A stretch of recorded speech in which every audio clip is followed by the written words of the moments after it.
De femme mariée, je deviens maîtresse de mon ex-mari. De femme mariée, je deviens maîtresse de mon ex-mari. Le désespoir peut vous conduire à retourner à ce que vous avez déjà vomi. Cette nuit, je tombe sur une publication qui dit « Ça fait 8 ans que je suis séparée d'avec mon ex-mari, mais depuis lors, je n'arrive pas à tirer les bonnes relations dans ma vie. Je ne connais que des hommes toxiques.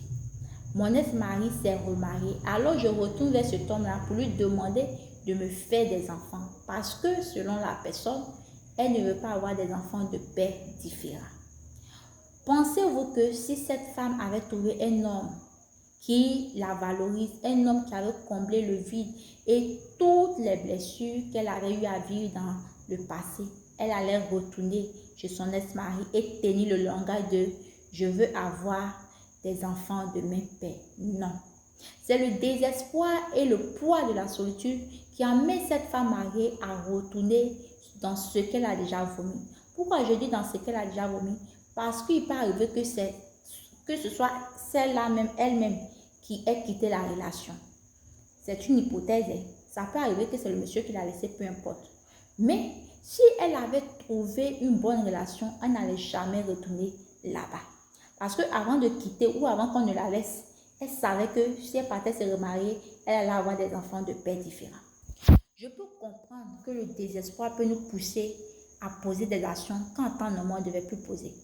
Quand je suis sortie de l'une de mes relations, une relation que moi-même je peux m'arrêter, je suis partie. La nuit, c'est la nuit Goumen agit fort, vous connaissez. Il m'arrivait de vouloir prendre mon téléphone et d'écrire à mon ex. Est-ce qu'on peut retourner ensemble? Est-ce que je ne te manque pas? En tout cas, écrire quelque chose pour qu'on renoue la conversation. Étant donné qu'il y avait un enfant, ça c'était occasion. C'était pas occasion de louper ça. Étant donné qu'on renoue la relation pour se remettre ensemble. Mais à cause de mon orgueil, il y a des choses que je ne faisais pas. Je me calmais un peu. Je dormais dans ma douleur. Je me réveillais. Je priais. Un jour, j'ai dit, Seigneur, je suis fatiguée de ça. J'ai pleuré toutes les larmes de mon corps. Quand j'ai fini, j'ai prié ainsi de suite. Je suis passée aux choses. Par la grâce de Dieu, aujourd'hui, j'ai quelqu'un de bien dans ma vie. Par la grâce de Dieu. Je veux dire à quelqu'un, viens mettre ta souffrance au pied de la croix. Demande à Dieu de te libérer du poids que tu vis, de la solitude que tu vis, de la douleur que tu transportes au point de vouloir retourner dans ce qui ne te convient plus. Et que lui-même, il attire la bonne personne dans ta vie. Aujourd'hui, je prie que Dieu restaure tous les cœurs brisés et qu'il accorde à chacun de vivre des relations saines.